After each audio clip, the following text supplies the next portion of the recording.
Properly যাতে আমি কোনোভাবেই কোনো দিক থেকে ছিটকে না পড়ি বা কোনো দিক থেকে হয়তো দর্শক যেন বলতে না পারে যে এই জায়গাটা আরও বেটার হলে ভালো হতো। তো সব দিকে চিন্তা করে আমি 1 মাস ভাইয়ার কাছে হোমওয়ার্ক করছি।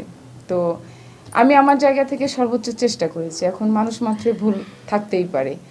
আমার যে ভুল হবে না সেটার ওয়ারেন্টি গ্যারান্টি আমি দিতে পারবো না। আমার যে যারা দক্ষ আর্টিস্ট আছে তাদেরও ভুল হইতে পারে। আর ভুল শুদ্ধ এগুলো আমাদেরই ক্যারেক্টারের মধ্যে প্লে করতে হয়। তো আমি আমার জায়গা থেকে সর্বোচ্চ চেষ্টা করেছি।